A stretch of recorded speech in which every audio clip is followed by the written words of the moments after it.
여러분 안녕하세요. 이번 시간에는 저작권 제도에 대해서 알아보겠습니다. 우리 지식재산 능력 시험 중에서 저작권 제도에 대해서 내용을 포함을 하고 있습니다. 그래서 여러분들이 저작권이라는 말을 많이 들어봤을 텐데 그 개념부터 시작을 해서 또 저작권과 저작계산권, 저작인격권 이런 말도 있는데 그런 것들에 대해서 같이 한번 알아보는 시간으로 준비를 해보겠습니다. 자, 여러분 같이 한번 보시죠. 저작권이란 무엇인가? 우리가 카피라이트 이렇게 얘기를 하죠. 저작권이라는 것은 기본적으로 문화에 관련된다 이렇게 볼 수가 있습니다. 또 창작에 관련된다는 것입니다. 우리가 특허에 대해서 발명이라는 얘기를 쓰죠. 또 실용신한 고안이라는 얘기를 쓰고 디자인의 창작이라고 얘기를 하는데 저작권도 창작에 해당됩니다. 창작자가 만든 문학, 예술, 학술적 창작물에 대해서 배타적인 권리를 부여하는 것입니다. 그걸 함으로써 창작자의 인격과 경제적 이익을 보호하고 창작을 장려하는 제도입니다. 목적이겠죠. 창작자의 인격을 보호하는 것, 경제적 이익을 보호하는 것, 그리고 창작을 장려하는 이런 제도가 저작권이다 라고 볼 수 있겠습니다. 저작권법에서는 저작권을 표현의 보호로 규정하며 아이디어 자체는 보호하지 않는다. 그래서 어떤 것이 우리가 생각만 하고 있다면, 그러니까 개인의 창작자의 그 머릿속에 있는 아이디어 자체로는 보호가 되지 않습니다. 그리고 그것이 반드시 어떤 형태가 됐든 외부로 표현됐을 때 표현을 보호하는 것, 표현의 보호로 규정을 하는 것입니다. 사례를 들면서 설명을 해보면 좀 쉬울 것 같은데요. 학생 A는 기억력 향상 비법이라는 내용을 담은 블로그로 글을 썼다는 것이죠. 표현했다는 것이죠. 친구 B는 이 글에서 아이디어를 따와서 새로운 형식으로 유튜브 영상을 제작했다 한다면 이 경우에는 단순한 아이디어는 저작권 보호 대상이 아니므로 침해가 성립되지 않으며 표현이 유사하지 않다면 문제가 되지 않는다. 네, 그렇습니다. 항상 이것이 어떤 그 A라는 학생이 기억력 향상 비법이라는 내용을 담은 블로그로 글을 썼는데 이 표현이 유사하지 않게 이 아이디어를 따와가지고 새로운 형식으로, 이것이 이제 표현이 다르다는 것이죠.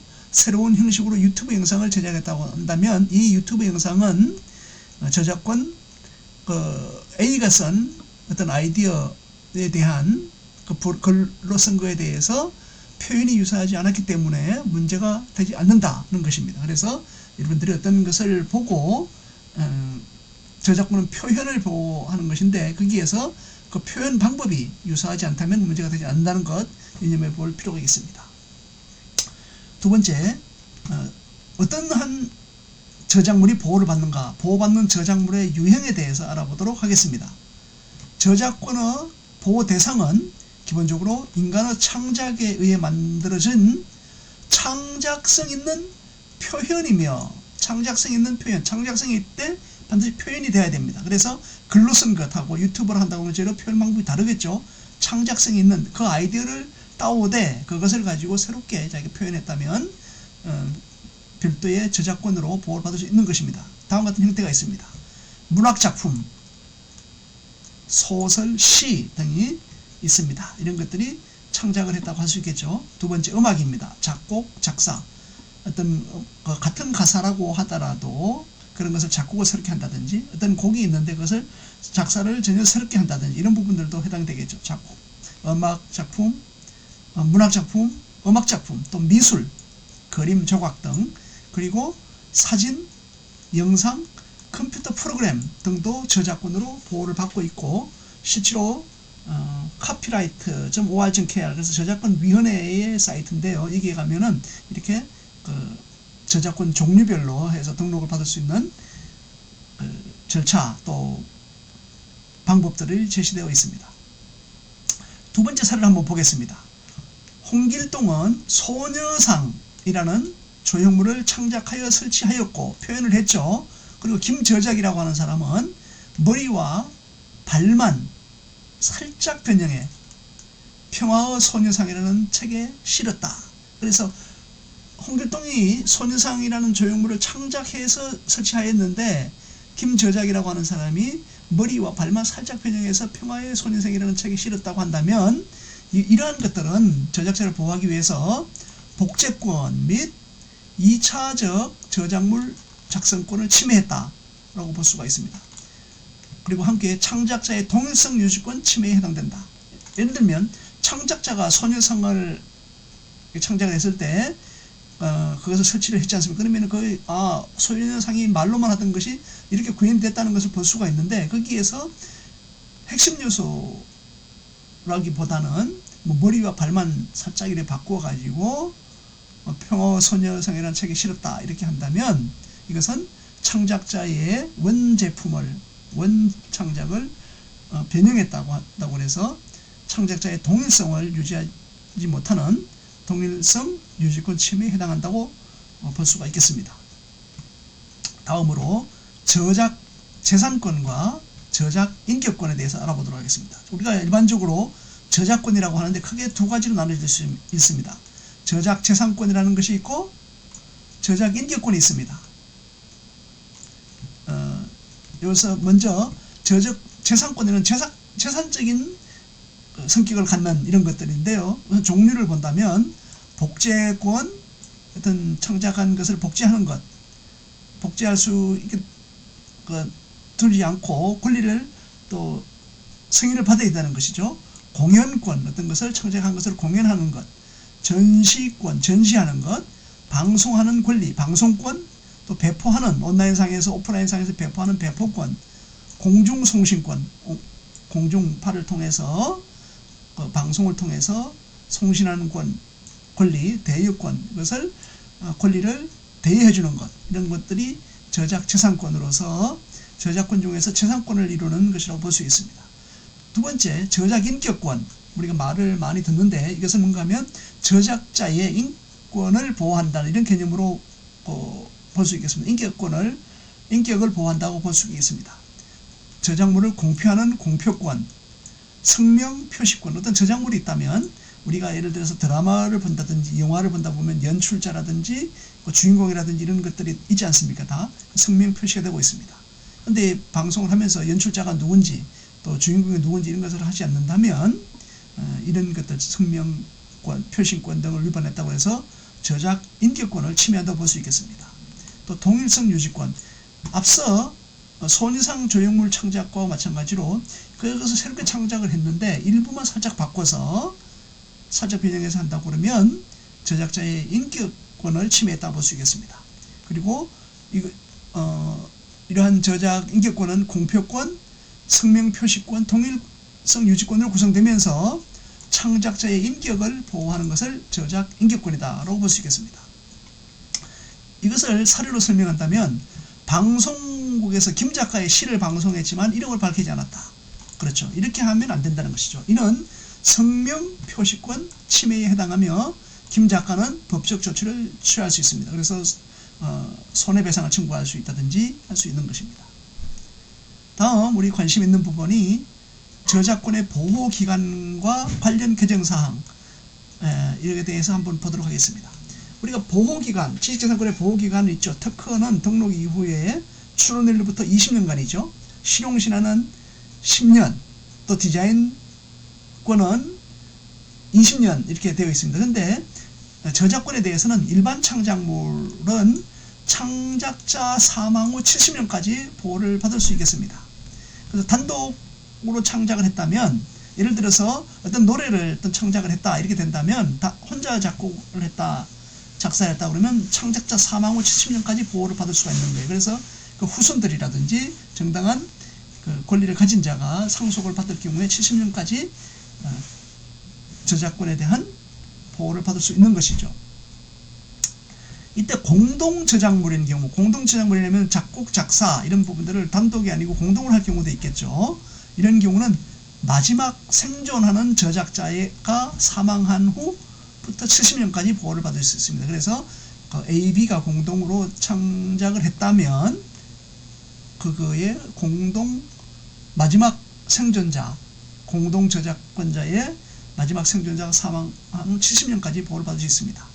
그리고 어떤 저작물이 무명이거나 어떤 법인에서 한 저작물이라 한다면 그것이 공표된 후 70년까지 보호를 받을 수 있습니다. 이것은 2024년 기준으로 변경이 되지 않고 있습니다.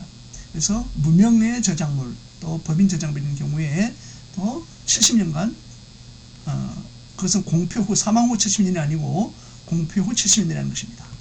이때 하나 유의할 것은 AI가 창작한 창작물 최근에 많이 나오죠. 뭐 지브리 스타일이라든지 다양한 게 나오게 되는데 AI가 창작한 프로그램이라든지 소프트웨어 이런 것들하면 그 자체가 보호 대상이 아닙니다. 다만 인간 개입이 명확한 경우만 보호가 가능합니다. 예를 들어서 어떤 창작물을 만들었는데 거기에 뭐 프로그램이라든지 또 어떤 미술, 음악 이런 걸 했는데 그것이 인간이 명확히 그 개입을 했다 이렇게 했을 경우에 예를 들면 어떤 논문 같은 것도 그렇죠. 또 발명도 같은 경우에 그 인공지능이 발명한 것은 발명자의 규정에 인간만 해당되기 때문에 그 보호를 받을 수가 없습니다. 근데 저작권 경우에 이런 것들을 음악이나 미술 이런 걸 예를 들어서 문학작품을 시 같은 걸 창작을 했는데 그대로 한다면 보호 대상이 아니지만은 인간이 개입을 해서 그것을 유의미하게 개정을 했다면 그런 경우는 보호를 받을 수 있습니다. 사례로 본다면 AI가 생성한 시를 활용한 출판물이 있었습니다. 그리고 이를 무단으로 복제한 사례가 법정에 갔다. 이런 경우에 해당 시가 인간의 창작 개입 없이 생성된 경우 우리가 예를 들면 뭐 음악을 창작하는 그 수노라든지 또 챗 GPT 다양하게 또 이런 또 달리 등을 이용을 해서 이미지나 음악 등을 창작할 수 있지 않습니까? 이런 경우에 인간의 창작 개입 없이 순수한 AI가 창작을 했다면 저작권 침해가 성립하지 않는다는 것을 알 수 있겠습니다. 다음으로 저작권 침해와 판례입니다. 판례에 대해서 알아보도록 하겠습니다. 침해가 성립되기 위해서는 아래의 세 가지 조건이 충족되어야 합니다. 저작권 어떤 경우에 저작권이 침해되는 게 대단히 중요하겠죠. 첫 번째, 침해자가 원 저작물에 접근했을 가능성을 봅니다. 이걸 접근성 측면이라고 하는데요. 어떤 침해자가 침해했다고 그러면은 이것을 보고 접근을 하지 않는가. 예를 들면 뭐 공지된 블로그라든지 유튜브라든지 이런 것을 보고 또는 제품 같은 것을 보고 했을 가능성을 한번 조사를 해보는 것입니다. 두 번째, 같지 않더라도 실질적으로 유사성. 앞서 소녀상의 사례와 마찬가지로 그 창작자가 어떤 소녀상 또는 다른 어떤 뭐 동상을 만든다든지 어떤 기념물을 만들었을 때 그것과 똑같지는 않은데 실질적으로 핵심적인 부분이 유사하다 이렇게 했을 경우에 침해가 되는 것입니다. 세 번째, 무단이용입니다. 어떤 창작자의 허락을 받지 않고 또 창작자가 규정한 조건을 이행하지 않고 무단으로 허락 없이 한다고 하는 것을 무단이용이라고 그러는데 이런 경우에 침해가 성립될 수 있는 것입니다. 그래서 접근성, 실질적 유사성, 그리고 무단이용 이렇게 볼 수 있겠습니다. 사례로 본다면 학생 C는 유명 작곡가의 곡을 바탕으로 유명 작곡가 있겠죠. 예를 들어서 뭐 베토벤이라든지 다양한 이런 사람이 있을 수 있습니다. 유명 작곡가의 곡을 바탕으로 멜로디를 바꾸지 않고 가사만 바꾸어서 학교 행사에서 공연하였다. 이렇게 된다면 공연을 한 거죠. 자기가 표현한 거죠. 멜로디를 바꾸지 않고 가사만 바꾸어. 이게 이제 예를 들어서 40, 70년이 안 된 이런 그 작곡가가 있을 수 있죠. 한국에 뭐 예를 들면 뭐 트롯이라든지 어떤 뭐 또 이런 가곡 같은 것들도 이렇게 작곡가가 있다면 멜로디를 바꾸지 않고 가사만 바꿔서 학교 행사에서 공연했다면 이는 저작권 침해 요건 중에서 실질적 유사성과 접근성이 인정되므로 왜냐하면 하면은 유명 작곡가의 곡을 그대로 멜로디를 바꾸지 않을 것 같기 때문에 그 멜로디를 그대로 썼다는 것은 접근했다고 볼 수 있는 것이죠. 인정되므로 저작권 침해로 간주될 수 있다는 것입니다. 자, 이렇게 저작권에 대해서 우리가 주요 개념을 중심으로 알아보고 있습니다. 다만 여러분들은 우리가 저작권 제도 전반적에 대해서 다 알아봐야 되기 때문에 저작물의 개념, 저작물의 성립 요건 이런 것들에 대해서도 우리 교재를 중심으로 좀 잘 알아봐야 될 필요가 있습니다.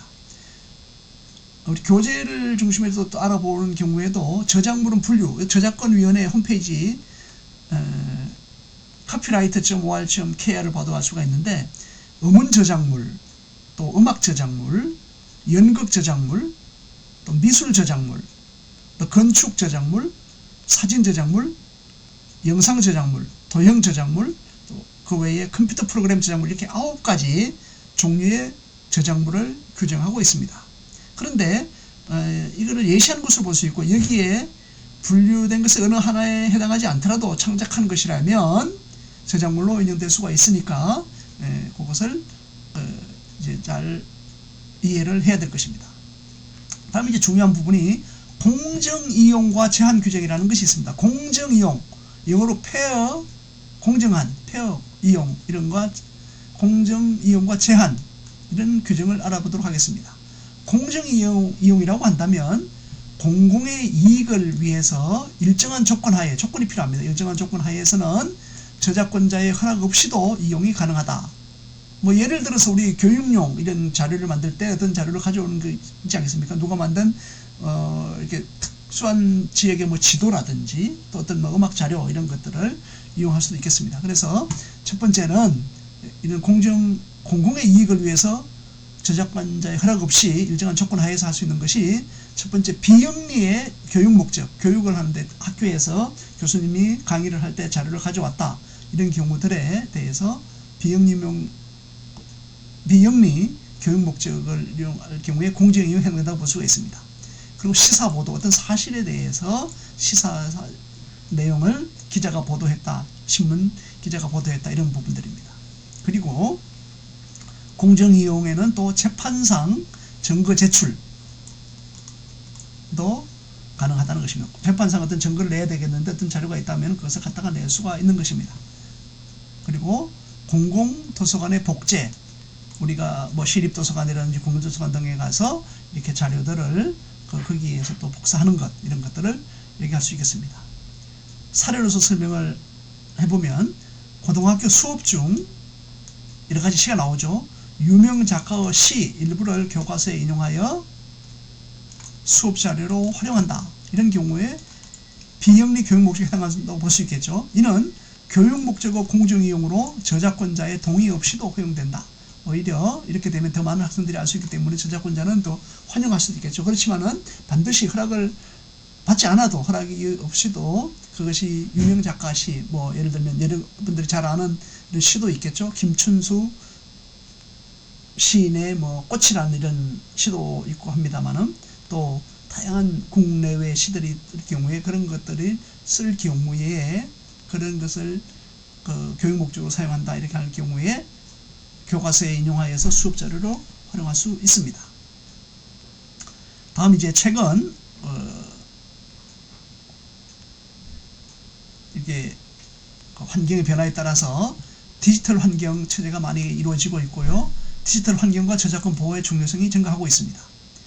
인터넷 또는 SNS의 발전으로 복제나 전송이 쉬워졌죠. 그리고 디지털 콘텐츠의 보호가 중요해졌다. 그래서 두 가지 상반되는 관점이 있어요. 복제 전송이 참 쉬워졌어요. 예를 들면 어떤 게 나와 있는데 그것을 사진으로 카메라로 찍어서 바로 뭐 다른 사람에게 보낸다든지 이럴 수가 있는데, 또 디지털 콘텐츠, 디지털화된 콘텐츠가 있죠. 예를 들면 그 아이콘이라든지 이모티콘 이런 것들이 등등이 있는데 이런 것 보호가 중요해졌습니다. 이것은 기술적 보호 조치 DRM이라고 해서 디지털 자료 관리, 여기서 DRM이라고 하는데, 그다음에 또 워터마킹, 또 콘텐츠 필터링 등을 사용해서 디지털 환경을 보호받을 수 있습니다. 예를 들어서 워터마킹이라는 것이 그런 거죠. 예를 들어 어떤 자료가 있다면 그 속에 뭐 복사하는 거 이런 거를 하더라도 원저작자를 밝힐 수도 있겠지만 밑에다가 예를 들면 이영철이 교수가 했다고 그러면 밑에다가 워터마킹을 넣어가지고 뭐 이영철 교수라든지 이영철이라든지 여러분 이름을 쓴다든지 이렇게 할 수가 있는 것이죠. 또 콘텐츠 필터링 등을 사용해서 보호를 받을 수 있습니다. 사례로 설명한다면 한 어떤 유튜버가 유명 팝송을 배경음악으로 삽입한 영상을 업로드했다가 저작권 침해 경고를 받았다. 이럴 수 있죠. 왜? 허락을 없이 이렇게 했다면 한 유튜버가 유명 팝송을 배경음악으로 삽입한 영상을 업로드했다가 저작권 침해 경고를 받는다. 이는 공중송신권 침해에 해당됩니다. 그 배경음악으로 업로드했다는 건 유튜버에 업로드했다는 것이죠. 그래서 공중송신권 침해에 해당되며 원작자에게 사용료를 지불하거나 사용을 중지해야 한다는 것입니다. 이렇게 디지털 시대의 환경에서 저작권 보호의 방법 또 이런 것들에 대해서도 알아볼 필요가 있겠습니다. 다음 AI와 데이터베이스 저작권. AI 시대에서 데이터베이스가 제작이 상당히 쉬워지는데 거기에 대한 저작권도 알아보도록 하겠습니다. AI가 생성한 저작물은 현재로서는 저작권 보호를 받지 않지만 인간이 그것을 참여해서 설계하거나 보정한 경우에 그 인간이 저작자가 될 수 있습니다. 또 이 경우에 어떤 AI를 창작을 했다면 AI를 이용을 해서 창작을 했다든지 수정을 했다든지 이것을 명확하게 기재해 주는 것이 방법을 될 수 있겠습니다. 창작성이 있는 편집물로서의 데이터베이스는 저작권 보호를 받는 어떤 데이터베이스, 어떤 정보에 대한 것을 과거에 뭐 엑셀이라든지 스프레드시트 이런 것들을 통해서 만들 수가 있는데 창작성 있는 편집물, 예를 들어 어떤 표라든지 그래픽이라든지 이런 것들을 일반적인 방법이 아니고 독창적으로 만들어냈다고 한다면 또 식별이 쉽게 한다든지 또 색깔을 넣어가지고 구분을 한다든지 또 어떤 일관성 있는 구성을 이룬다든지 이렇게 창작성이 있다면 데이터베이스는 저작권 보호를 받습니다. 이 사례로서는 한 교수는 연구 데이터베이스를 직접 구조화하여 공개를 했다고 한 경우에 이를 일부 그대로 복사한 논문이 출판되었다고 한다면 편집 저작물로서의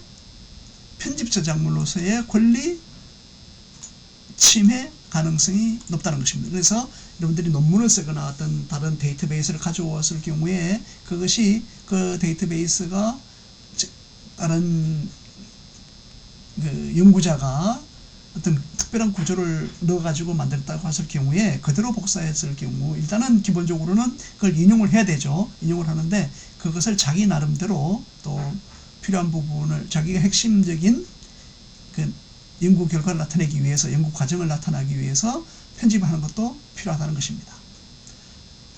다음 이제 저작권 등록 및 분쟁 대응에 대해서 알아보도록 하겠습니다.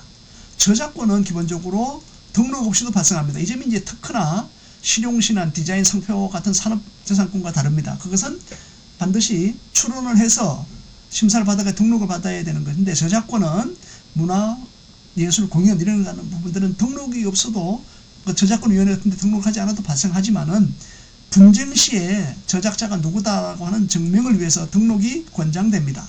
한국저작권위원회 앞서 말씀드렸죠. copyright.org/URL인데요. 통해서 등록할 수 있으며 등록을 하면 권리 침해 시 민사소송, 형사고발, 또 침해 금지 청구 등이 가능합니다. 다음 사례는 스타트업 D사는 독창적인 앱 UI 디자인을 등록하지 않은 상태에서 경쟁사의 유사 디자인을 도용당했다. 이런 경우가 있을 수 있겠죠. 이럴 경우에 저작물 등록이 없더라도 창작성이 있는 UI라면 보호 대상이며 민사상 손해배상 청구가 가능합니다. 마무리를 하겠습니다. 결론 및 학습 포인트인데요. 저작권은 표현에 대한 권리이며 디지털 시대에 더욱 중요해지고 있습니다. 저작권은 뭐에 대한 것, 아이디어 자체를 보호하는 것은 아니고 표현에 대한 권리라고 앞서 전제를 하였습니다. 그리고 저작권은 무단 복제, SNS 공유, 스트리밍, AI 생성물 등 새로운 쟁점이 계속 등장을 하고 있습니다. 그래서 스트리밍 같은 경우도 미리 보기 이런 게 있죠. 미리 듣기 이런 것도 일정 시간이 넘게 된다면 그런 것들을 무단으로 침해했다 이렇게 볼 수가 있는 것입니다. 이런 쟁점이 계속 등장하고 있습니다. 학습자는 권리 보호와 동시에 공정한 이용, 공정이용, 페어 유저죠. 공정한 이용의 원칙을 이해하고 실천해야 하겠습니다. 우리 지식재산권 능력 시험에서는 침해 요건, 또 공정이용, 보호 대상 여부, 권리 귀속, 또 사례 판례 등을 중심으로 출제가 되고 있으니까 참고를 하면 좋겠습니다. 학습 시에는 창작성과 또 표현의 유사성, 공정이용이라는 세 가지 키워드를 기억하고 사례 중심으로 접근하면 이해가 쉽습니다. 그래서 우리가 저작권에 대해서 공부를 했습니다만은 여러분들이 이런 것들을 참고해서 저작권에 대해서 좀 더 깊이 있게 이해할 수 있는 시간이 됐으면 좋겠습니다. 감사합니다.